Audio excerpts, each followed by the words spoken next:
A list of sensitive themes and topics included in this episode can be found in the episode description.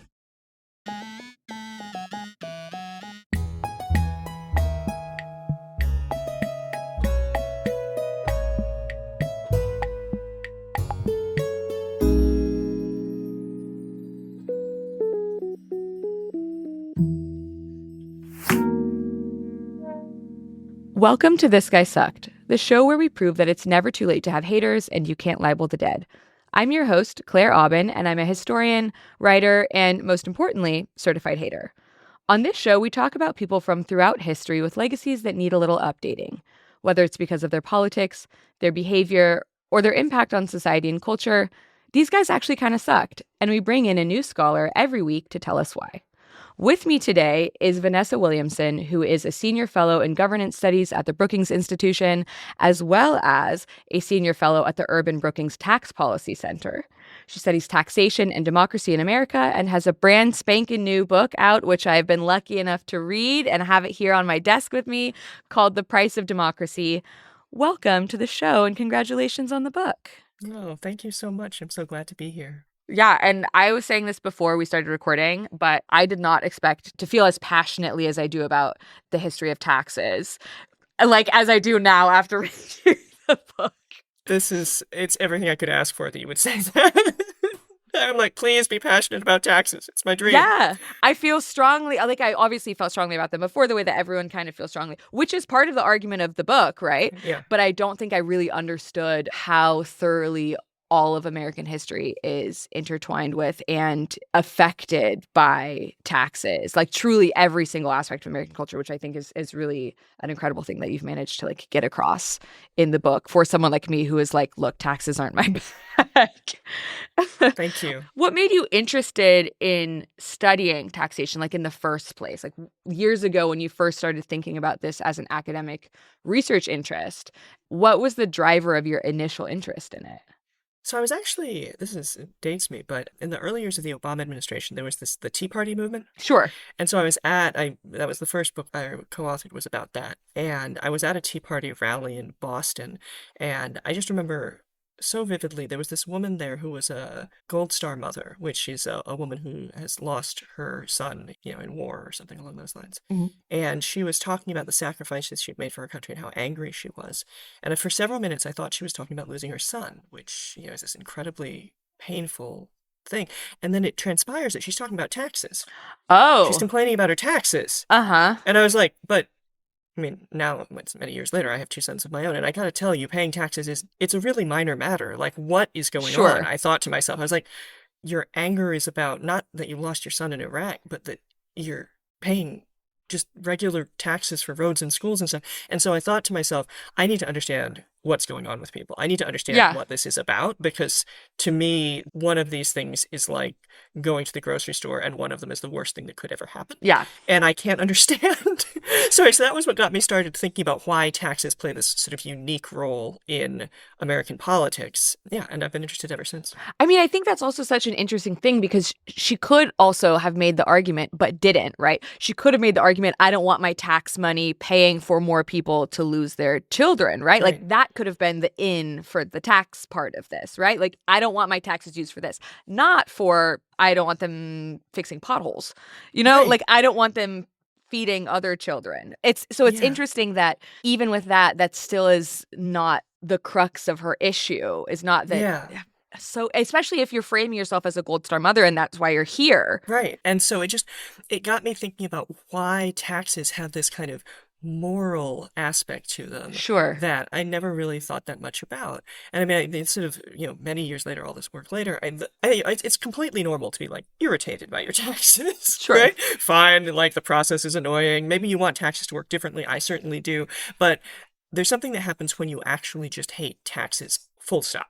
Mm-hmm. And to me, like, this is one of the through lines in the book, and I think it's a lot of our politics today. Like, when you've come to the point that you just hate taxes, conceptually, in any form, you hate them, what you're really saying is you hate the government, and in particular, you're saying you hate the government that responds to the needs of other people. right? And in American history, that's almost always wrapped up in a story about, who is deserving of citizenship, right? And Yeah. whenever our polity is expanded, whenever more people are allowed to participate, suddenly the people who were in power before are suddenly angry about taxes because it's not them in charge anymore. And so the government is no longer legitimate to them. And so that's, that is the through line I finally, sort of seen through the history. But what brought me into it was just genuine confusion. Sure. Like, I just couldn't understand how you could see these two experiences as in some way equivalent.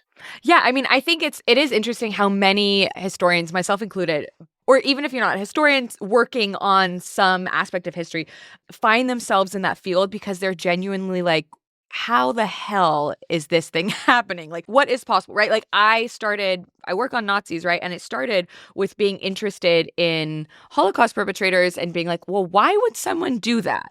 Like, why would someone participate in the Holocaust? Like, what are the motivations there? And then it turned into being like, well, then how do they move to the US? And why would they move to the US? And why would people react to these certain ways in response to that? And so many things are just, I feel like so many areas of academic inquiry or scholarly inquiry they begin with being baffled a little bit by something, if that makes sense. Like, that is for me, the easiest and most logical buy-in is to just be like, well, what do you mean someone not cares more, but frames their public grievances as being more about taxes than about the loss of their child? Like, what do you mean? Right. Like, I need to understand. Yeah, I want to know what's happening. I need to understand. Exactly. Yeah. And that was what brought me to it. I guess partly because taxes are fine. What would have been my attitude beforehand? Yeah. Now I'm an ideologue, of course.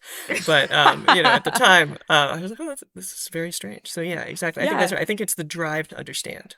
And I also want to talk about, so you started looking at the Tea Party, which is interesting, and you start the book off with an anecdote that for me, like, blew my mind, like, was really like I had this moment of being like, oh my God, everything I know about American history is wrong, basically. So everyone should get the book and read it. But it is about the original Tea Party, right? The original Boston Tea Party, and the relationship that has to taxes is in fact not the relationship people believe it has to taxes.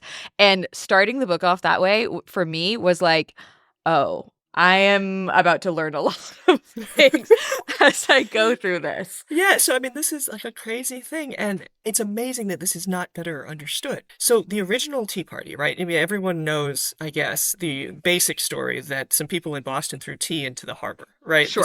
Everyone knows that happened. Yeah. But it's become a touchstone on the right because it's imagined as a story about people being angry about high taxes. Mm-hmm. The thing is, it was not about high taxes, it was about a tax cut. Right, so the East India Company was deeply embedded with Parliament, and they were struggling in India. They were not looting fast enough, apparently, and so they needed a bailout, like a corporate bailout. Mm-hmm. And so part of that bailout was just straight money from Parliament to this company, but part of it was a special deal on sending their tea to the Americas, to North America. And colonists hated this because it basically would allow this company, because they had this special tax break, they would allow them to become a monopoly, right? Mm-hmm. And so Sam Adams talks about this Tea Act, which was a tax cut, as introductive of monopolies that were a danger to public liberty, right? Mm-hmm. And it was not, by the way, beloved at the time, right? Benjamin Franklin thought it was a bad move. It was called the destruction of the tea. It wasn't called the Tea Party until many years later, which is sort of a cute name, like, oh, this horrible thing that happened, right? Yeah. No, it was the destruction of the tea. And it was seen as excessive, because it was direct action. It was property destruction. And it was going up against the strongest empire that had ever been. Yeah. So a lot of leaders, I mean, John Adams actually really loved it, but almost all of the sort of leadership of the time was appalled that private property was endangered in this way. So it's much more like people fighting against, oil pipelines or something like that, or the French farmers and their McDonald's, those sorts of stories. That's much more the resonance of it at the time. And it's only like in the 1830s when the very last of the people who participated in the Tea Party were like that, the end of the revolutionary generation, that it sort of gets this nostalgic vibe to it and becomes this sort of cute story about, turning Boston Harbor into a teapot or something. Yeah, and this is also part of all of the sort of foundational mythology of the U.S., right? Like, there are so many things that we consider to be foundational values in the U.S. that are not really based in reality, which I think is going to be a perfect segue into the person that we're talking about here, where a lot of beliefs that people have around American values and cultural values specifically, where we say things like, well, Americans think this about this problem, or Americans feel this way about this issue. A lot of those things are like retconned and are not based in like historical reality. A good way to move towards talking about who we're talking about in the episode is to start with the idea that Americans don't like taxes is just fundamentally untrue, one. And two, and you make a great argument about this in the book, but two, the idea that Americans have always been for low taxes and have viewed themselves as taxpayers, like part of being a citizen in America is being a taxpayer and having strong opinions on not paying taxes, is not real. Like that's historically not the case until the person we're talking about kind of shows up on the scene. Would you say that's an accurate depiction? Am I getting this right? Yeah, I mean, the development of the idea of a taxpayer, right, is something that is very wrapped up in a new kind of argument that was being made. And well, I guess I don't know how much of a reveal there needs to be here, but there doesn't need to be. You can go right ahead. Okay. Yeah. So the idea of being a taxpayer is not something that is, comes from the very origins of the United States, as the Boston Tea Party example would tell you, right? Mm-hmm. But the way that phrase is used today is developed in the post-Civil War period, is part of a new rhetoric that was being used to discredit the multiracial democracies of the American South. Right. And because, obviously, Black Americans in the South had until recently had all their wealth stripped from them because they were enslaved, they weren't paying a ton of taxes, and all of that wealth had accrued to the planter class, and they paid some property taxes as a result, incredibly low before the war. But in the aftermath of the war, once Congress, lays down the laws like, actually, you're going to reconstruct, you're not just going to, recreate slavery by another name. Once we have radical Reconstruction happening, then the southern states need tax money, right? They want to build a school system, and for the first time you're seeing Black men elected. The legislature in South Carolina was majority Black. Mm-hmm. So they're trying to build schools. They're trying to rebuild. Obviously, the state's infrastructure had been destroyed by the war. They're trying to, basically refound these states on terms of political equality between the races. And to do that, it actually turns out you need a lot of money. Well, sure. Yeah. There were no, there's no Marshall Plan or anything like that, the way we would do a rebuild of a country today, right? But there had been no public school system for white kids in most of these states, and not a really functioning one. And so they were building this public schools for the first time, right? Mm-hmm. And so they needed tax money. And the former Confederates, who had absolutely not accepted the end of the war, realized that this was the issue where they could start to take back power. It makes sense, not in the sense of like, well, yeah, definitely, but like you can see this being a space in which one could claw back all these things that you feel that you've lost by reframing who you are in relation to power, right? By saying, well, actually, if we don't have the level of political power that we would like to have, what do we have? And the answer is economic power. And what do we do with economic power? We leverage that in order to regain the political power that we've had. And they do a lot of other things, which is what the episode is about. But yeah, so who do you want to talk to me about today? That's the reveal. That could be the reveal. So Martin Witherspoon Gary, former Confederate general. There are a lot of people you could put on this show. From that class of people. But he is my personal least favorite. He is sort of unique among even South Carolinian Confederate generals, which is really the cream of the crop or something. The bottom of what? The bottom of the barrel. Bottom of the barrel. That's the expression you really want. We go. Yeah. So even among South Carolina's Confederates, he is really kind of the worst of the worst. He refused famously to surrender at Appomattox, right? Appomattox being the battle where, of course, Grant defeats Lee, thereby saving the Union. Well, he rides away. Sure. This guy, Gary, rides away. He's not going to be there to surrender, Lee's surrendering, but this guy, no. He rides away with some of his men and goes and finds Jefferson Davis and resigns his commission to the former Confederate president. Rather than surrendering directly. Rather than admitting he lost. Boo! Yeah. What? Yeah. So the great thing about him doing that is it really let you know what he was going to do next, which is spend the rest of his life trying to rebuild the antebellum South along the old lines. And he had far more success than I think any decent person would hope. Yeah, just to go over some of the backstory on his life so you can kind of see where he gets to all of this. He's born in the 1830s, which is funny because this is also the moment that the whole Tea Party thing starts changing. So there's a little bit of continuity here. He's born in 1831 in Cokesbury, South Carolina. He's from a very prominent white planter family, so that tells you where he's at economically and politically in terms of class before this. They're the Garys, classic Gary, were part of the South Carolinian pre-war elite. He's educated classically at Cokesbury Academy. Then he's enrolled at South Carolina College in 1850. He leaves in 1852 because he participates in something called the Biscuit Rebellion.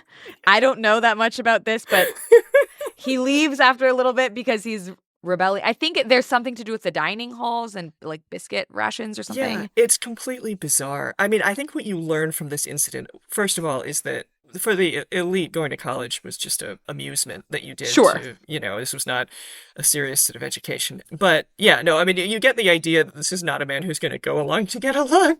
When he's getting thrown out of school over biscuits, but yes. Yeah, they refuse to eat in the cafeteria. I'm Googling. I've just Googled Biscuit Rebellion. This is, okay.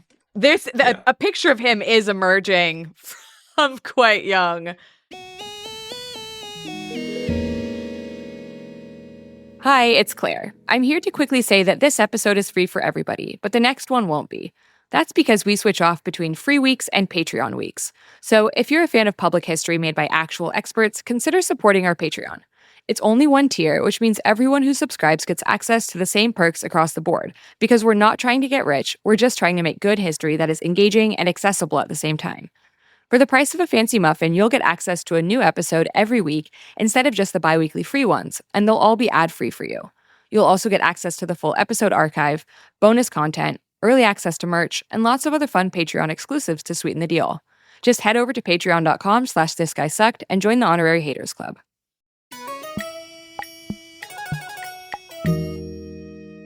After this, he goes to Harvard. He does indeed. Graduates in 1854. Also, another classic situation where someone from the South who's like, I hate the North, everyone's bad, goes to the North for college and then returns. We see this over and over and over again in American history. Mm-hmm. He is admitted to the bar, begins practicing as a lawyer in Edgefield, South Carolina. This will be the end of my knowledge here shortly. He practices in Edgefield, South Carolina, which is important for several reasons and will become more important later because it's a center of political power in South Carolina. And many of the state's most influential figures are based out of Edgefield, which is where he is based out of, and allows you to kind of understand the milieu and the people that are around him and the level of power that is around him. And this is all before he joins the Confederacy, or joins the Confederate Army, I should say. So yeah, Edgefield becomes this very significant point later in his life. But yeah, so first of all, he goes off and he fights in the Civil War, obviously on the southern side, and in a portion of the South Carolina military that was engaged in many, many, many battles. And this is a point that becomes important later in the story, because when we're talking about the military overthrow of the Reconstruction governments, you have to remember that every white man, basically, in the entirety of the South, had spent years fighting wars. And so you just had a generation of people who were far more capable of violence, far more trained in committing violence than would have been true in other contexts. But yeah, so when we start to talk about, Reconstruction and the various massacres occur, you have to understand that these are extremely battle-hardened troops. They're not just some guys coming off their farm to, go hassle their neighbors. Anyway. Yeah, no, I think that's very worth talking about actually for a second, just because sometimes people struggle to understand sort of what's fomenting in the South after the war, and understanding it's because all of these any capable man has basically been to war. That shifts our understanding of why violence is so widespread, so prolific. And when we talk about violence, we're not just talking about low-level rioting or whatever. We're talking about mass murders. This is really, really serious violence that's happening. And it's because the people who are engaging in it have spent years killing people, essentially, and then been shunted back into society where they're supposed to act normal. Yeah. And that doesn't mean that it's fine, but it does mean that you have to understand this propensity for violence comes out of having spent years engaging in violence and being taught how to engage in violence. Then what do you do with that? Yeah. And they're used to the organization of it, too. Yeah, so absolutely. So, okay, let's move forward in the story. So, wow, they lost the Civil War and they can't accept it. Boo-hoo, I'm so sad. So then, he goes back to Edgefield. The South is in ruins. The South Carolina is now actually holding elections that involve the majority. It's a majority black state at this time. Elects a majority black legislature, and they start moving forward on all kinds of priorities that had to happen. Now, everything from, we need railroads because we got to get stuff from one place to another, and all those railroads are gone. Well done, Sherman. Mm-hmm. And, we need to build schools. We need to rebuild roads. Like, the entire economy has to be restarted because the place is really in ruins. And so the new government comes in and tries to do that. And they're also trying to deal with like a fundamental underlying problem that the federal government did not do land reform, right? We had a moment to sort of break this down a little bit. All these people who had all their labor stolen from them are now free, but they don't have anything.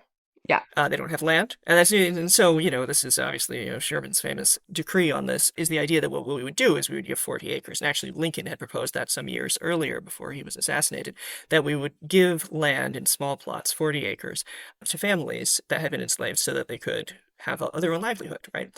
And there was, an effort to do this, a couple of efforts to do this, but doesn't end up coming together. And so what you've got is a state that's deeply, deeply impoverished, trying to rebuild. So this is a fundamental challenge for any government at all. It is a more fundamental challenge when the rich white people of the state had, under no circumstance, we're going to accept the legitimacy of this government except by force. Right? Yeah. And so that's the situation we find ourselves in. So the southern states across the board, South Carolina in particular for this story, have to raise some tax money, right? Because you got to pay for all this stuff. And this is a crazy side note, but the thing that was taxed before the war tended to be slaves. That is to say, slave owners, right? The taxes were incredibly low, but it was almost all the revenue they raised, or like a lot of the revenue they raised in the southern states was, per head taxes on enslaved people. So taxes in the South before the war had been very progressive, but it didn't actually matter because it was so little money. It's like if you had a tax where like Bill Gates pays $1 and no one else pays anything, super progressive except totally irrelevant. Anyway, and it's not enough money to do anything. That was the kind of tax system they had. Yeah. So now you can't, all of that so-called property is actually people. And they're all free now, right? So the tax base of the state has disappeared. Yeah. So now they have to tax land. And this is where we get into trouble because there are a lot of poor white people in the South with tiny little plots of land. And so figuring out how you're going to tax land in a way that doesn't harm the poor white Southerners, but gets at the slave owners, the former slave owners, that was a really hard calculus. And so as they're trying to figure out how to do that, people like Gary and his peers figure out that they can now, we're not just like sore loser Confederates. No, we're totally not that. We've completely accepted the end of this war. Don't worry. Feel free to send your troops home from the North. We don't need them here. We're doing fine. We completely accept the war as a finality. That was the word they tended to use. Because they weren't going to say it was a good thing. Yeah. But they would call it a finality. We're not these like sore loser Confederates. No. We're taxpayers. We're taxpayers. And these taxes that these new governments are, putting in place across the South Carolina in particular, they are egregious, unfair taxes that are crippling our state. And so this was an amazing rhetorical advance for the right. Yeah. Because it does a ton of things at once. One, it turns people who everyone knows should recognize are traitors into something else that's, very patriotic sounding taxpayers.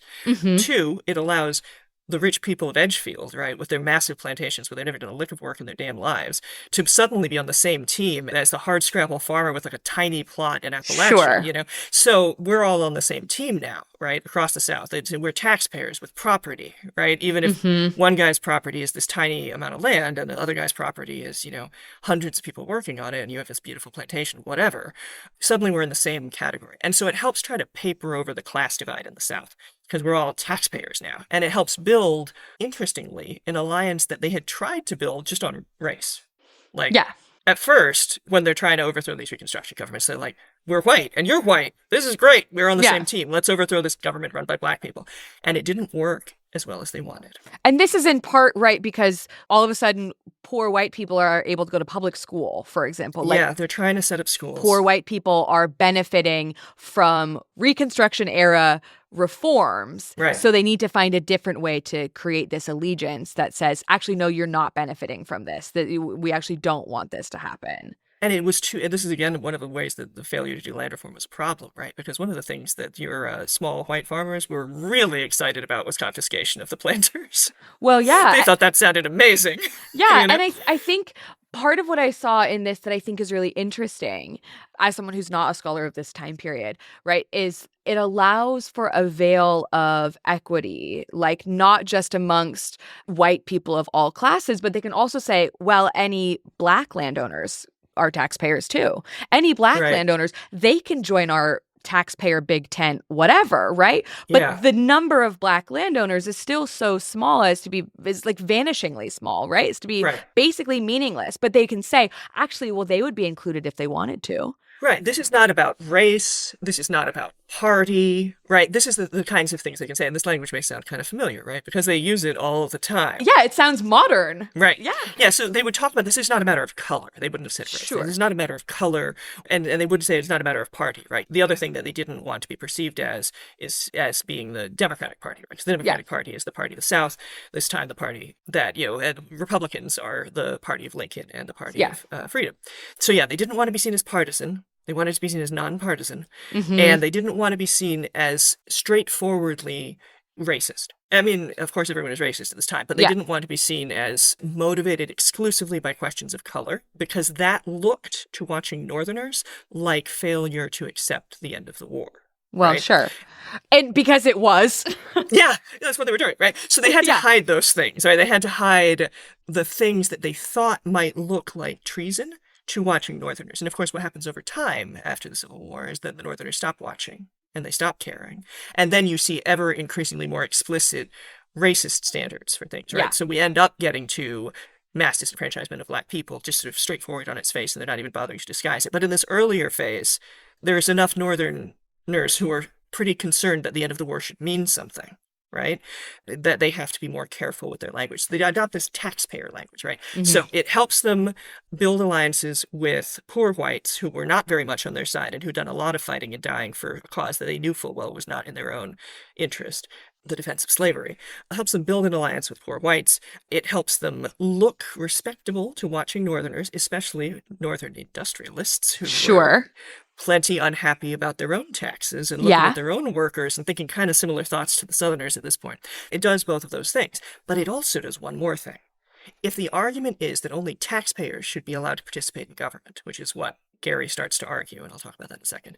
If the argument is that only taxpayers should participate in government, suddenly the exclusion of black people is not just not a matter of not accepting the end of the war, but it makes any involvement of poor people in democratic government corrupt. Yeah. Because now the standard is about who pays taxes, right? And the argument is that, taxpayers are not going to be profligate, right? Because it's, quote, their money.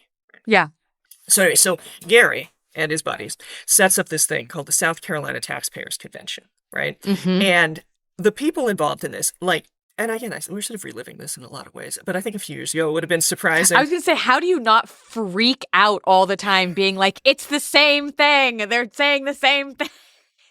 Yeah, pretty much. So these guys, you really think you would know that what they were trying to do was overthrow the government. It's Gary, who had literally not accepted the end of the war. Yeah. It's James Chestnut, another, they're all Confederate generals because these are rich plantation owners from South Carolina. Every single one of them was a Confederate general if it was a man. He had ordered the firing on Fort Sumter. So not just any old random Confederate. These are the big league ones, right? And so anyway, so they organize this taxpayers convention, and they hold these conventions in 1871 and then in 1874. And these conventions are nominally nonpartisan, and they managed to get a couple Republicans to come who, frankly, they so clearly should have known better. They so clearly should have known. But the thing is, by attending, now they're providing cover. Look, it is nonpartisan. Yeah, we reach across the aisle level of bullshit, the same thing. Yeah, they reached across the aisle, right? And the sort of convenient idiots who went along with this. And you're like, oh, well, the other side of the aisle does not need to reach back, just by the way. You actually did not need to do this. You didn't need to give them this kind of cover. right? You should have known. But anyway, so they hold this taxpayers convention, and it's all about how the poor taxpayers of South Carolina are really being abused by this terribly corrupt government. And to be clear, there was a lot of corruption in South Carolina. Sure. Would continue to be a lot of corruption in the government that followed that was all white, right? Like we're getting into the Gilded Age. There's a lot of corruption. There's also just, the state was in shambles, right? But they're like, oh, but the diagnosis is what's important, right? And also, of course, there's a lot of corruption in the North of this period. Like it is not a real shining moment for governance in the United States between the Civil War and the Progressive Era. It's not a great time for governance. But the diagnosis is what matters, right? Because the diagnosis wasn't, we should have civil service reform, or like, we should participate in the government. All these people are highly educated folks. They could have participated in the government and improved it, right? No, the diagnosis was that the problem is that the taxpayers weren't in charge. So the Taxpayers Convention happens, and Gary is in charge of the Committee on Elections. Mm-hmm. And as you can imagine, he was really committed to like the validity of elections. So what they proposed at the first convention is something called cumulative voting, right? And this was, it's basically a somewhat proportional system, which in principle is fine. And Gary himself talks about it, because they proposed this thing, and what it would have meant is that because white people were a minority, they didn't have much power. And this would have meant that they had a number of seats that was approximately equivalent to the percentage of the population they were, which in principle is a perfectly fine way to run a government. The former governor of South Carolina complains when they propose this cumulative voting system. He's like, but we should have all of the power. What are you talking about? This is crazy. Like, what are we? And Gary is like, you're completely right. Like, yes, we are proposing cumulative voting, but the reality is this is half a loaf, okay? Like, he's like, actually, thank you. We'll get there. He's like, then it's completely explicit in the documents they themselves released, this convention. They released the document. They're like, yes, we are accepting proportional voting on our way to regaining power. That is the plan. This is only a half measure. No one thinks this is the way to go, right? But the crazy thing is that the South Carolina Taxpayers Convention gets treated as this very respectable body that's not trying to overthrow the government. Mm-hmm. And let me tell you about 5 more reasons why they should have known, right? For example, Butler, another one. One of these guys, Matthew C. Butler, who ends up becoming a senator from South Carolina after the overthrow of the government. Sure. He had literally directed a massacre of black troops. The Hamburg massacre. Mm-hmm. Black elected officials had testified to Congress, would go on to testify to Congress that he had threatened to kill them, right, with his armed men. Gary, while he's also doing this taxpayer stuff where he's like, the poor taxpayers, and we should have cumulative voting, he's also developing what's called the Edgefield Plan. Mm-hmm. I should say, the other thing he does for the taxpayers in 1874, he comes up with an immigration plan to bring in white people. Well, of course. Bring more white people into the state because we got to have more white people. Yeah. And he submits a report on this, and there's like this part in the taxpayers release the minutes nominally of their thing. And there's this part in there where it says, a discussion ensued, and the text of Gary's recommendations are returned to him to remove any semblance of partisanship, because apparently he'd been a little too clear in why he wanted to bring in a bunch of white people to the state. Anyway, he had overdone it. But anyway, so they pull that out. So in addition to doing these things that look respectable-ish, right? They're the taxpayers. We're worried about corruption. We're going to think of a new system of voting that gives more proportionate representation. Meanwhile, he's also developing what becomes called the Edgefield Plan. And this gets back to that thing you were saying about Edgefield, which is this very rich, fancy part of South Carolina. And the Edgefield Plan is an explicit plan to overthrow the government. Yeah. It involves the Democratic Rifle Clubs, as they were called. It involves the Red Shirts, which was another one of these sort of Klan-esque bands. Of course, the taxpayers are invited to Congress to explain about what is this violence we're hearing about, this Klan violence that we've been told about is occurring. And they're like, there isn't any. No, that's not happening. And they're treated seriously. Yeah. Because they're respectable, because they're the taxpayers, right? So they're like going to Congress talking about how they haven't seen any examples of violence. Occasionally they're angry taxpayers who are upset about the corruption, but it's not a campaign of political violence. Meanwhile, they're literally organizing the campaign of political violence in their state. Yeah. I want to pause for a second and talk about this period, because a lot of people who have listened, we did the episode on Birth of a Nation with Kelly Carter Jackson earlier. So we talked about Reconstruction quite a lot in that episode if people want to go back and hear me talk about Reconstruction. But this period is known as the Redemption period, which is something that a lot of people are not familiar with. They might know about Reconstruction, but they don't really understand a lot of the backlash. And the backlash is what leads to the politics that we have today. Like this is where a lot of these things start to foment. basically, like, because of all these enormous strides for racial and income equality in the South, like I said before, the opening of public schools that anybody can attend, the election of people other than white landowners to public office, all these things that you and I have talked about, what inevitably happens, because this is America and everybody's an asshole all the time here, is that there's this huge backlash. This resentment grows and grows, particularly among ex-Confederate officers, planters, and merchants, which are groups that have a lot of overlap in the sort of Venn diagram of Southern racists. And this political violence comes out of what they start to call redemption, which is 1873 to the 1890s-ish. They want to redeem their states from the corruption of what they see as Black, or what they say is the corruption of Black political agency and enfranchisement. So this is like you've said, it's a counter-revolution, essentially, the systematic attempt to overthrow and successful overthrow of Reconstruction governments via violence, intimidation, political manipulation.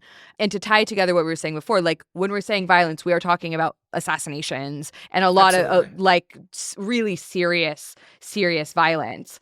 And by 1876, which we haven't quite gotten to, but we'll get to via the Edgefield Plan, by 1876, almost all Southern states are fully under Redeemer control. So this is an incredibly successful tactic that they take. And they use things like being a taxpayer and the Taxpayers Convention as the veneer that legitimizes what they're doing, right? They say actually all these things are just done in favor of protecting taxpayers, protecting real citizens, real politically motivated and engaged people, non-corrupt people. We're actually just murdering for good. And we're not murdering at all, actually. But if we were, it would be for a good reason. And the federal government basically just rolls over. Yeah. And they abandon enforcement of Reconstruction era reforms. And by 1877, it's all gone. Yeah. But let's talk about the specifics of the Edgefield Plan, which Gary masterminds. Yeah. So remember, South Carolina, majority Black state. Yes. So the states where you see Reconstruction last longest are the states where there were more Black people, because then it is simply harder to subvert the elections, right? Sure. And so Chamberlain, who I always think is called Neville Chamberlain, but he's Daniel Chamberlain. Different Chamberlain, but so similar. Well, yeah. So Chamberlain, this guy, he was a Northerner. He was an abolitionist. He had led Black troops in battle. He had fought as a Union officer. And he comes, like many other Northerners, after the war to help rebuild and probably to make his fortune, whatever. And so he's one of these guys. He's one of the Republicans who gets pointed at as attending the Taxpayers Convention. Mm-hmm. He found it very uncomfortable. He found it in many ways trying, is how he described his time with the Taxpayers Convention. But he ends up running for governor. And he clearly hasn't learned his lesson from interacting with these folks at the conventions, because when he runs for governor, what he does is he runs on a campaign to appeal to whites. And specifically, he's gonna roll back a bunch of the education stuff. He's gonna cut spending on public schools. He's gonna turn the public college the state college that was basically only attended by Black people into what he called a good high school. Mm-hmm. So he was gonna tighten belts, and he was gonna do austerity and all this stuff to try and appeal to the Witherspoon Garys of the world. Mm-hmm. And so Daniel Chamberlain, who had participated in these taxpayer conventions and had tried to convince them to look into Klan violence — of course, they released a report saying there isn't any — he runs for governor and he wins. And he puts in place this austerity campaign. But he is also representing, he's a Republican. He has Black members of his cabinet, including Cardozo, his Treasury Secretary, who's fighting corruption, fighting the good fight to make this government work. He's serving as governor. He's moved dramatically to the right in an attempt to appeal to these sort of taxpayer types. What happens, of course, is that the taxpayers, on the one hand, while presenting themselves as merely concerned about corruption, are simultaneously writing the Edgefield Plan. Right? And the Edgefield Plan is an explicit plan to overthrow the government by having armed vigilante bands in the style of the Klan, not always exactly the Klan. There were also the Red Shirt. There were also various other groups, but, sort of paramilitary forces threaten, and if threatening didn't work, murdering Black voters and office holders. And it succeeded, right? So in 1876, Chamberlain's running for re-election, and he's running as Wade Hampton, who's another Confederate general who had spent a lot of time talking about how the government was run by people who didn't pay taxes. And in Edgefield, this campaign of violence is so successful that there are 2,000 more votes for Hampton than the total number of white voters in the state. So they had either falsified ballots, well, probably a combination, had falsified ballots, had intimidated Black voters into voting the other ticket. And the election was so close that this differential meant that there was a contested result. right? And so there's Chamberlain, the elected Republican, and on the other side, we've got the Democrats, and their campaign organized by Gary, the Edgefield Plan. And they go to Washington to try and convince the federal government to keep troops there, because otherwise the government's going to be overthrown. And famously, this is the very end of Reconstruction, and the president won't do it. Rutherford B. Hayes gives up. Yeah.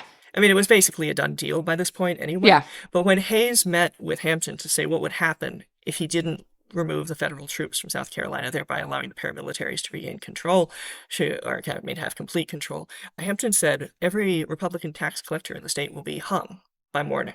And the president, you might think to yourself, the president of the United States would think, you are threatening members of my party. You are threatening to murder Americans. Yeah, you're probably not supposed to do that. And also, that's a reason I would not remove my troops rather than one that I would remove my troops. Yeah, but it wasn't that time anymore. It was capitulation time. Well, yeah. So it went the other way. It's also interesting that the tax thing is throughout all of this, right? Like, even that saying, well, we'll hang all the tax collectors. Not just like any member of your party, but these specific. So they can still say that taxes are really at the heart of what's going on, even though it's racism, right? They're explicitly linking these tax grievances to what they're engaging in, which is basically like racial terrorism. Right. But it's not for no reason that it's the tax collectors, because the thing the tax collectors did was fund the state. Yeah. Right? They provided the money that made a multiracial democracy work. Yeah. And so attacking tax collectors wasn't really a symbolic thing. It was a mechanism to overthrow the government alongside the electoral mechanism, right? Yeah. Because the thing that they found unacceptable, which was really embodied in the tax collector, right? Because tax collectors during this period were often black. I mean, because it was white people refused to participate in the government, so here you are. Not without exception, certainly, but there were many black tax collectors, many of them formerly enslaved. And what that meant was they were coming to the plantation where once they had been forced to work, and with the power of the government saying, I'm here to assess your property. Yeah. And that was a violation of masterhood, which these Confederates still absolutely subscribed to. Sure. A violation of their sort of lord and manor authority over their property.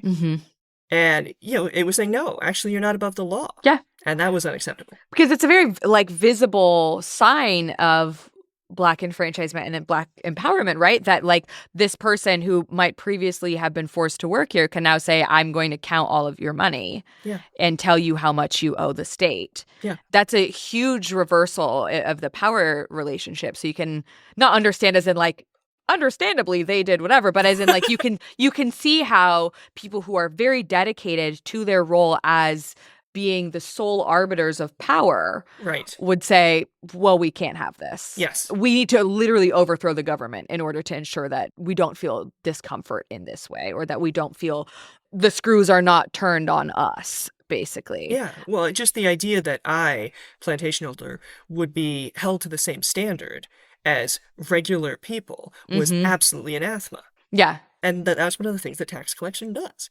It's like, you and everyone else. You're all subject to the same laws, and it doesn't matter that you have a lot of money. It doesn't matter that you're the rich white guy who's, made hundreds of people work for him. It doesn't matter. This is a place where we're all equal. We all pay.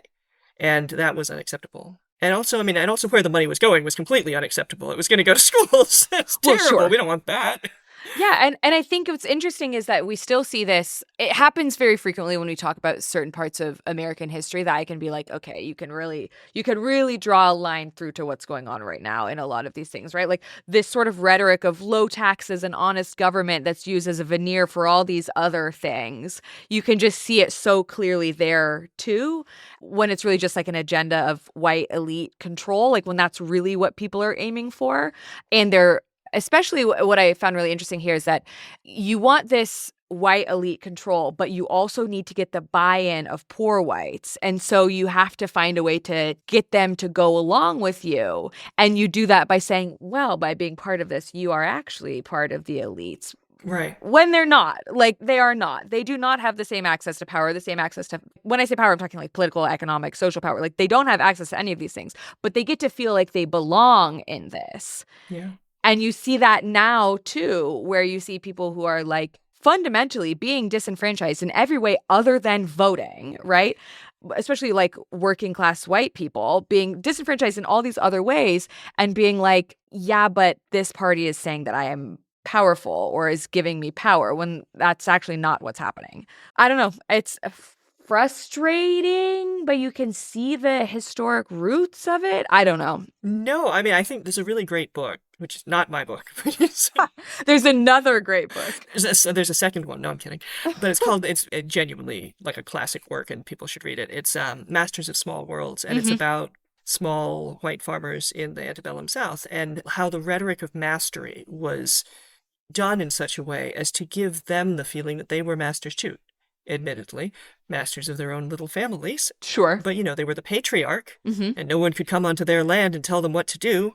And so that kind of rhetoric of, you're still the master, you're still the patriarch, you're still the, it's very gendered, obviously. That rhetoric, it absolutely persists to this day. And it's a con, but it's a very effective one. So one of the things that really stood out to me, or that I felt while reading through a lot of the Gary stuff, is that like the Edgefield plan does not just win an election for them, right? Like it doesn't just lead to this sort of counterinsurgency coup thing that then they get elected and they have power and that's fine, right? Like by suppressing Black political power, and they also suppress like the political power of poor people. They just don't want to say that that's what they're doing because they need them to be on their side. It enables the Democratic regime. And again, for people listening, there's a flip in ideological alignment in the 20th century. So we're saying Democrat, and it's not going to map onto your understanding of Democrat if you haven't read about this before. But by suppressing this political power, they enable this Democratic regime to basically reduce public schooling, reduce public investment that would benefit not just Black citizens, but everybody, but Black citizens more than others just because of where their starting point is, protects this like elite property and shifts all of these burdens to the more vulnerable, which then like persists like in the long term as like creating and widening these gaps in inequality between all of these other groups. So this Edgefield plan has these really, really long-term consequences within South Carolina and beyond it. Can I read you a little of it? Please do. Because I think if you haven't actually heard like what Gary wrote, you're never going to believe that this is the guy who was taken seriously as like a man real concerned about tax paying. Yeah.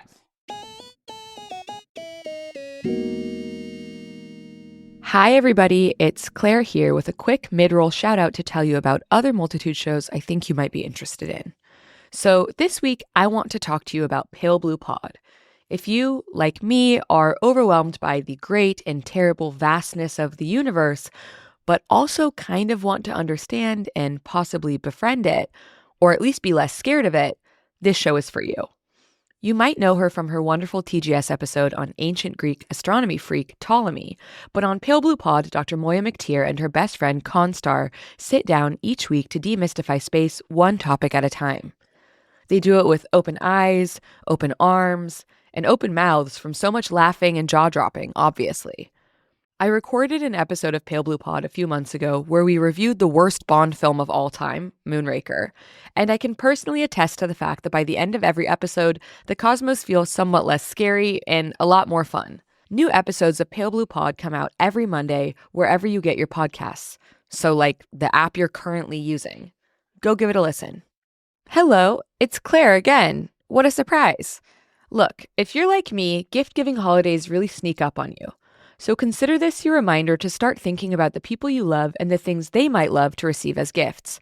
Even better, I've got a recommendation for a place you should check out to get your shopping done and actually have fun with it. Uncommon Goods makes holiday shopping stress-free and joyful, with thousands of one-of-a-kind gifts you won't be able to find anywhere else. Uncommon Goods looks for products that are high quality, unique, and often handmade or made in the US. Many are crafted by independent artists and small businesses, and often in small batches that sell out quickly, so you know someone else isn't going to have the same gift as you. I'm a huge fan of DIY kit gifts because I think it's fun to give someone an item and an activity at the same time. And Uncommon Goods has a ton of those, like DIY hot sauce making or build your own mini printing press. I want my loved ones to get gifts that feel fun and exciting, and Uncommon Goods has so many options that help me to fulfill that goal. And a bonus, not only does it support small businesses and independent artisans, with every purchase you make at Uncommon Goods, they give back $1 to a nonprofit partner of your choice. They've donated more than $3 million to date, so it's a company you can feel pretty good supporting. So get your shopping done early this year and have fun, and get 15% off your next gift by going to uncommongoods.com/TGS. That's uncommongoods.com/TGS for 15% off your order. Don't miss out on this limited time offer. Shop at Uncommon Goods, because we're all out of the ordinary.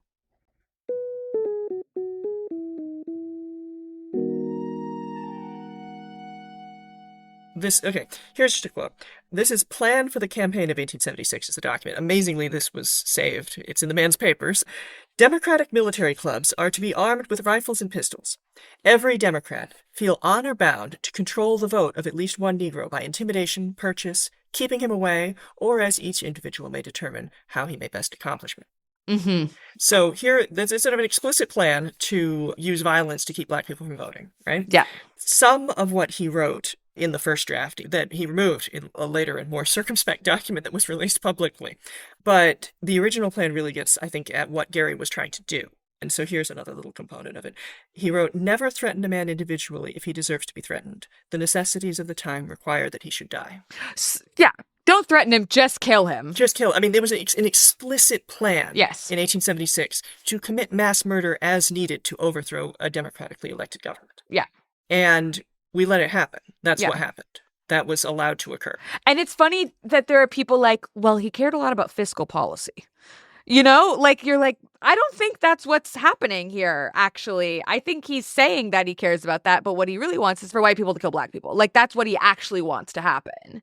The thing about, there are like these kind of funny elements about the corruption part too, because the Taxpayers Convention was full of people who were corrupt as all get out, right? Well, of course. So like, if we think about who was actually had any money to do any bribing, obviously it was the rich white people. Yeah. Right? So like, the people who were doing the bribing were the taxpayers themselves, right? The people at the convention. The people at the convention. And so at one point, there's actually an argument that's recorded in their proceedings where, one guy's talking about how we're mad about a lot of the state bonds, but these ones are fine. These ones for this particular railroad are okay. And another taxpayer gets up and is like, those are the company you represent. Yeah. Like, you are so corrupt. And it's right, like, there in the proceedings that they released, right? And Gary himself, also with Butler, the guy who also massacred any number of Black people, including the Hamburg Massacre, most famously. They themselves used the Taxpayers Convention itself to engage in some self-dealing, because they maneuvered it so that the convention would endorse certain state bonds as they were going to get paid. Sure. And they had a financial arrangement set up so that they could profit by the rise in the value of those bonds after they were endorsed, right? Yeah. So they were using this, like, convention that was nominally about being anti-corruption to, in fact, enrich themselves through corruption. It's amazing. And of course, then when they're in power, they're incredibly corrupt. Every person that we talk about on this show ends up being a grifter. Like, it is appalling. Grifters, yes. Every single time we talk about someone, I'm like, okay, I've got this guy down pat. I've figured out what's going on with him. He's bad, blah, blah, blah. And someone says, and here's how he made money off of it. And every time I'm like, how did I miss that? Yeah. How did I miss that? Of course, they're a charlatan and a grifter at base. Of course, that's what's actually happening here. And and Gary's kind of a special case in terms of how incredibly bloodthirsty the man was. Yes. But if you look across the South, the Redeemer governments, right, we talked about this. These are the white supremacist governments that came to power after the end of Reconstruction. 6 of the state treasurers get done for stealing, right? They were stealing literally months of state tax revenue. Some of them absconded and got away with it. Some of them were tried. But like 6 of, 11? Yeah. They literally took the state's money. Well, also to be anti-tax and then steal all the tax revenue is wild. Like, I mean, well, of course. Yeah, I mean, it's one version of anti-tax, right? Well, tax, sure. You pay the taxes, I keep the taxes. Is it money? Yeah, I mean, opposite Robin Hood, basically, for the state. Yeah, no, I mean, like, all these bonds are found in the personal bank box of the state treasurer for Louisiana, like, only a few years after this, right? I mean, they are personally enriching themselves while selling this line to the North about how they're like anti-corruption, good government ideologues, really in here to be looking after the taxpayers, the people who really care about who's wasting money, right? And of course, the minute they get to power, these like quote-unquote taxpayers, they don't give it. The people who cared about the quality of governance under Reconstruction were Black people. Of course. Right? Because they're the ones who wanted the schools. They're the ones who were actually invested in making this work. But they get treated, right, because they don't pay enough in taxes. And of course they did pay taxes. It's just like today where they're like, oh, so-and-so pays taxes and so-and-so doesn't pay taxes. There was a poll tax. Yeah. Everyone paid. Yeah. And what's so sad is that the Reconstruction governments put the poll tax in. Some actually worried, and you can see it when they're at the constitutional conventions, they're worried that this poll tax is going to get used to disenfranchise people. But they decide that it's worth it. Right, and they know it falls on low-income people, right? Poll taxes are the most regressive tax, right? Because they're by head. Everyone pays the same amount. Doesn't matter if you're a millionaire, if you got $10. Yeah. You're paying, say, $1, right? So everyone knows this is hugely regressive. It's going to be a huge burden on poor whites. It's going to be a huge burden on people only a few years out of slavery. And they decide to put it in anyway because they're trying desperately to make the government look legitimate, to try and get the former Confederates to accept this. And they're like, look, we're paying. We're not just asking for your money. We're chipping in too. And at the end of the day, it didn't matter a damn because they were going to lie about it. The Confederates were going to lie about it. They're going to we're the taxpayer. It doesn't actually matter what the fiscal situation looked like. They just made it up. What can be really frustrating as a historian when we talk about the Reconstruction period, right, is there very often is a framing around the failure of Reconstruction, right? I recently went to a talk with Eric Foner. Wild that I was in the same room as Eric Foner. Insane. He's really nice, by the way. He's a really nice guy. He shook my hand. He's really cool. I've touched him. Cool. Everyone listening, only historians will think this is cool. But he was talking about this and being like, well, there are so many spaces when we talk about Reconstruction where it's not a failure, right? Like the access to political power at all by Black people is not a failure, right? Mm-hmm. But when we talk about the failure of Reconstruction, and I'm saying this in scare quotes for people listening, it's not a failure because it's a torpedoing, right? Yeah. Like it is an active insurgency that torpedoes Reconstruction. It's not like something that naturally falls apart over time.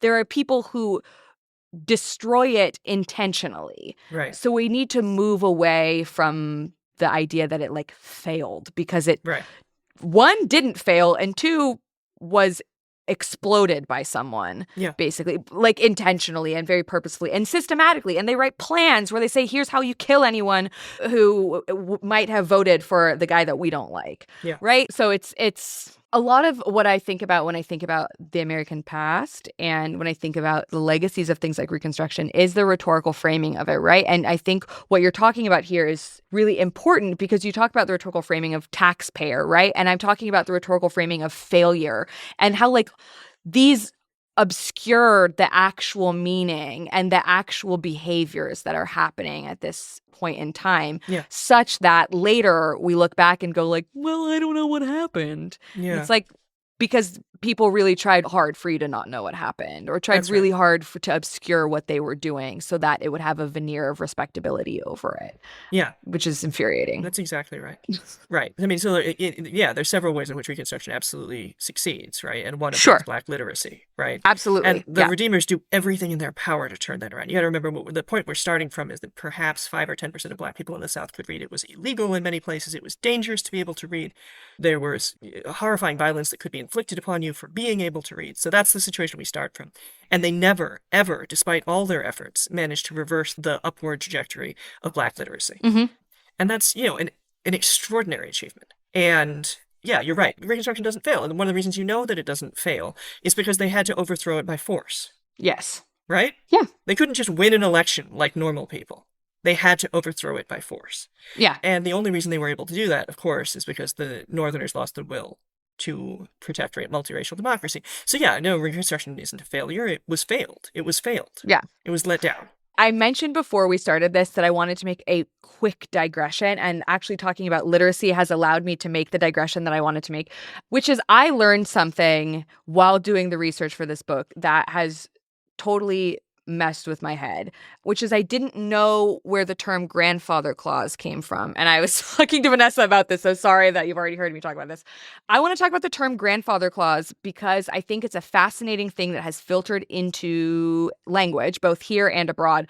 And like so many things that we've inherited in American culture, like this comes out of something incredibly racist. So everyone, please permit me this 1-minute digression. So the term grandfather clause, for those of you who didn't know this like me and just want to have your mind blown for a second, originated in Black disenfranchisement and poor white enfranchisement. Grandfather clauses, like the term grandfather clause and the legal framing grandfather clause, were discriminatory voting laws that were enacted in the South after the Civil War to prevent Black Americans from voting while allowing illiterate or poor whites to do so, because they were based around literacy tests and rules that would prevent people from voting if they were not literate. However, they create these literacy requirements and property requirements for voting, but they exempt people whose grandfathers had been eligible to vote before the war.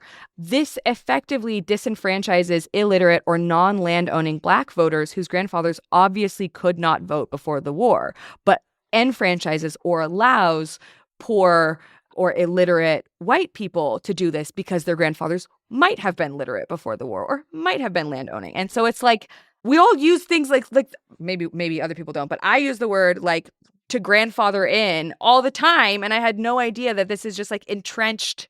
What the fuck, man? Sorry for swearing, but what is that? Why is that everything is like this?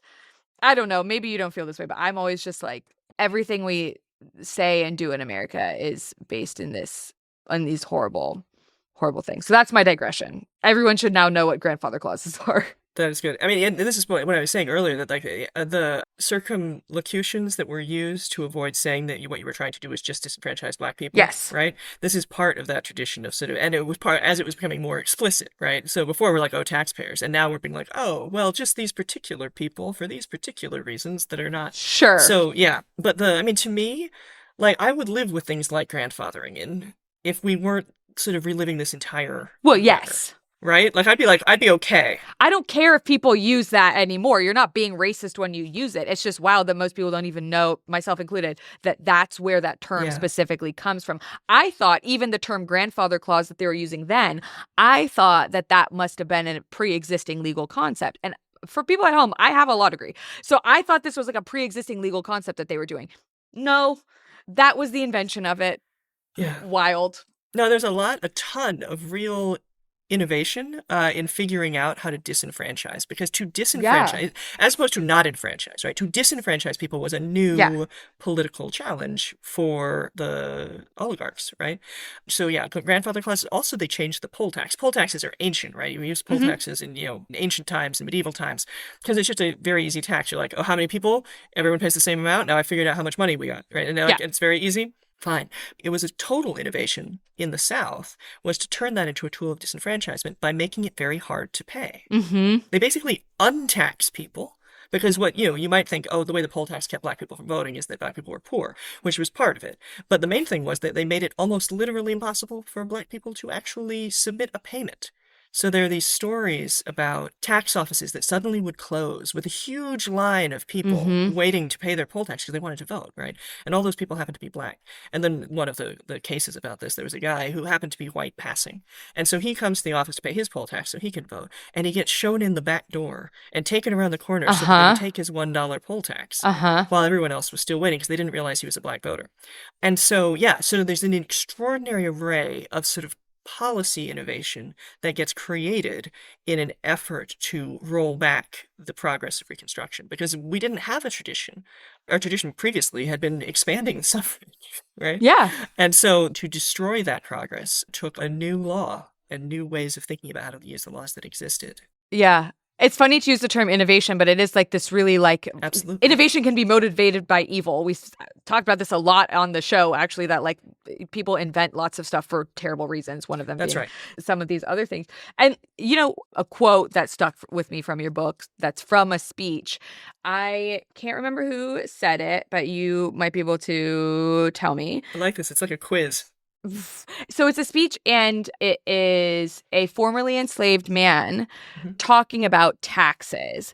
And he says, before I didn't pay taxes because my enslaver paid my taxes for me. And now I pay taxes. And even if taxes are a burden on me or everyone else, I would rather pay something and have it be a burden on me and be taxed than be in the position I was in before where someone was paying taxes for me or on me.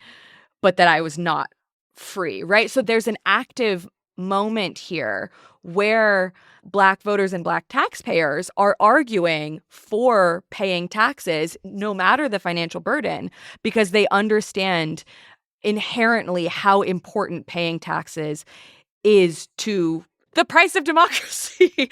Not to say the book, but it is important to one's engagement in political and economic freedom. Like, it's so inherently important to it. And I found that like a really important thing that you include in the book, because I was like, okay, yeah, you can really see people's investment in this and feeling toward it, and why people like Gary work so hard against it then and use that as the cudgel that they're wielding. That's right. So that's State Senator Matthew Gaines from Texas. You did know the person. Yeah. I mean, honestly, if you ask me, I'd like people to know the true story of the Boston Tea Party, but if there were a character in my book I would like people to know, it's Matthew Gaines. He's very unusual. He's a Black legislator in Texas. He's very unusual in that he was a field hand. He wasn't doing a non-menial job. He read in secret. The fact that he could read was not known to his enslavers, and he did absolutely backbreaking work. And within a few years of emancipation, he escaped several times and was always caught again. He received absolutely appalling treatment as a result. But when emancipation came, he became a state senator representing his county in Texas. And the speech that you're talking about was him talking to his constituents, who were also poor Black field hands, about the new tax bill. And the tax bill is going to be used by the Redeemers to overthrow Reconstruction in Texas. It was easier to overthrow Reconstruction in Texas because it was not a majority Black state. And so they just had to convince poor whites to go along with it. And one of the important voting blocks was German immigrants to Texas. And so they were, who had been pro-union and who had been, forced to fight this, had recently arrived in the United States and forced to fight for slavery, which they didn't even support. And so they had been Republican voters, but this tax bill had come in and it was expensive. And so this was going to be the former Confederates' wedge issue to retake power. Gaines is talking to his constituents. So he's standing in front of the courthouse in this, rural district, and there's a crowd assembled in front of him of field hands. And he's trying to tell them why it's worth it to pay taxes, because they're worried, because there's a poll tax. And that's going to be so expensive for them. And so he's talking about how, he had managed in the years after emancipation, he had managed to buy a little bit of land. And so he talks about how proud he is of that, and how proud he is to be a taxpayer, and how it's his privilege to pay taxes on it. And so he brings copies of the tax plan and he hands them out. He's go home and read it tonight by torchlight, because he knows they're going to be working. They're not going to have time to read it by daylight. They're going to read it by torchlight. Go home and read it, and you'll see that they're not half taxes enough. Right? And he goes through this whole speech telling them what it's going to get. It's going to get these schools. It's going to let them be able to buy land. They're going to build railroads so that they can go west and have their doors wide open, he says, which to me sort of signifies that it's a place where they'll be safe, right? Because this is Texas. Vigilante violence is common anyway. And of course, vigilante violence against Black Americans has always been a common thread. So the people there, not only are they worried about how they're going to find the money for a poll tax, but they're facing violence at all times. So he's trying to explain to them, you're going to have schools. We're going to have an integrated police force that will protect you. We're going to have railroads so you can move west. And we're going to do all these things. And to me, it's this incredibly hopeful moment that he's trying to tell them what a democracy can be. And he's and he totally understands how hard it is for them. Because it's his people. So he understands what a commitment they have to make to pay those taxes. And of course, the reason we know about this speech is because it was reprinted over and over again in white supremacist, anti-Reconstruction newspapers under headlines that are explicitly racist. Because it was so radical.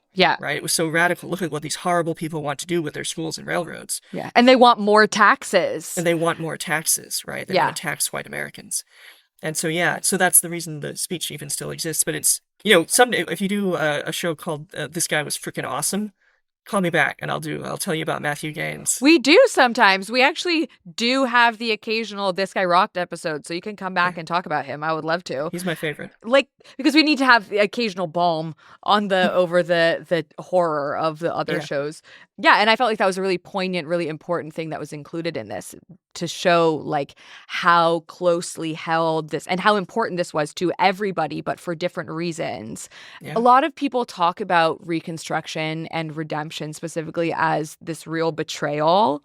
And I think that perfectly highlights this, that there is like an active movement to betray these people, and you can understand the like ongoing long-term fury that people still now feel about this like really appalling, horrifying period. Like the Civil War is horrifying, Reconstruction is good and then horrifying for different reasons that are just like, I don't know, just really devastating to think about. Like, Yeah. I don't know. I don't have like a good ending for this because it just is this really devastating thing. And with Gary, we're like still living with the effects of things that he did, and he and the people around him did, and the betrayals that they engaged in, and this devastation, this long-term political and fiscal devastation is, we're still swimming in that water. And it must be infuriating for you or frustrating for you that you still hear people doing this long-term mythologizing around how Americans feel about taxes and how Americans,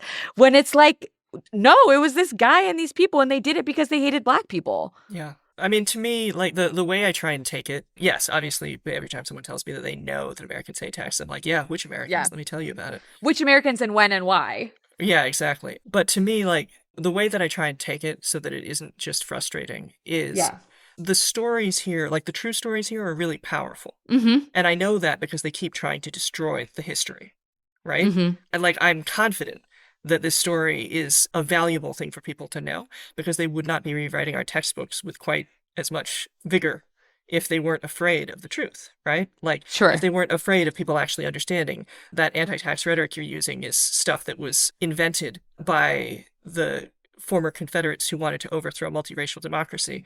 And it's so funny that they're using the same rhetoric again. Mm-hmm. You know, once again, the sort of excuse for violence and the anti-tax stuff, it's all wrapped up again in another round. And like, you know, to me, it's worth knowing about them, and it's worth knowing about the heroes too, right? Sure. Because if we're going to imagine that there's going to be a better time, right, that there's going to be a time to come when we are reconstructing, it's worth knowing what they did and what they tried to do before. Yeah, absolutely. Well, that is a more hopeful note, I think. You have made a very convincing argument in the sense that I care a lot more about taxes now than I did before reading your book, which is great. And also, I think Martin Witherspoon Gary sucks on a long-term national historical scale. I hate him. And anyone who had read his whole deal would have hated him, but I didn't know who he was before this. And now I like... That brought a new terrible person to light. And now I know who he was, and I also hate him. Thank you so very much for coming on the show. Thank you. For those at home, Vanessa Williamson can be found on Blue Sky at Vanessa Williamson. You can get yourself a copy of The Price of Democracy at the link in our episode description. Is there anywhere else you would like people to find you, or are those the right ones? No, that's it. The best version of me is in the book, man. Go read the book.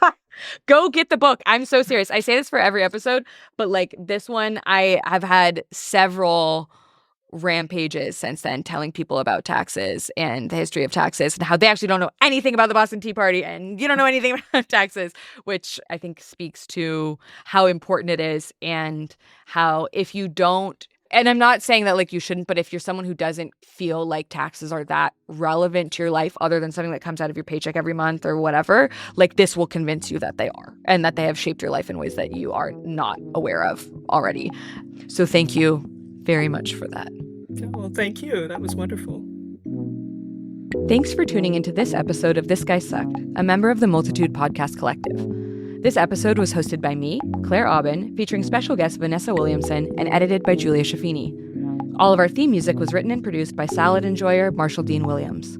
If you'd like to support the show and get access to all episodes, including 2 extra episodes per month, and access to our full archive of episodes, you can subscribe on Apple Podcasts or to our Patreon at patreon.com/thisguysucked. See you next week.